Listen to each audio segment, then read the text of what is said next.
Well, Sophie Hannah is me. That's the short answer. The longer answer is I am a crime writer. I write contemporary psychological thrillers, the latest of which has just come out and is called The Couple at the Table. And I also write the continuation novels featuring Hercule Poirot, Agatha Christie's famous Belgian detective. I was asked to write the first one of those in 2014, and I've written 3 more since, and I'm just working on the 5th one.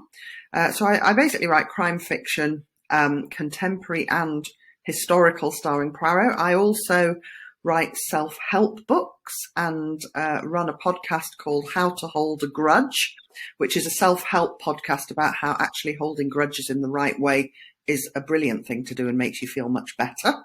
I teach crime and thriller writing at the University of Cambridge, and I run the Dream Author coaching program for writers and anyone who wants to write. It's a huge, huge honour and a responsibility that I take really seriously, and also a constant surprise to me. You know, occasionally I still, even having written 4 Poirot novels, I still sometimes find myself thinking, is this actually happening? Am I actually the person who is continuing Poirot, the most famous fictional detective in the world? Because I remember when I was like 12 and discovered Agatha Christie and read all her books, and if you told me then that I would be, you know, the first person after Agatha's death to write a Poirot novel, I definitely would not have believed that. I created Dream Author because I noticed that most of the writers I met and spoke to, whether they were hugely famous and best-selling or just starting out, most writers would have a tale of woe of some kind about how everything was going badly and they had all these writing dreams and ambitions, but the dreams of like success as a writer were just making them feel miserable because they were thinking this is never going to happen and it's not happening.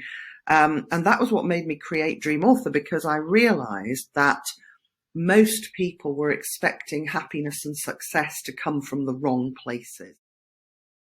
I'm looking forward to it being nice weather and being able to sort of try out a new and exciting festival in a lovely place, beautiful sort of naturey surroundings. And I've been promised that there won't be any mud or anarchy or anything, because I'm not at all bohemian. So when I heard it was what I call a tenty festival, I did a tenty festival once that I did not enjoy because it was so muddy and I couldn't get anywhere without getting covered in mud and there were no proper loos. But I was assured that this was a very civilized tenty festival. So I'm looking forward to realizing that tenty festivals can be fun.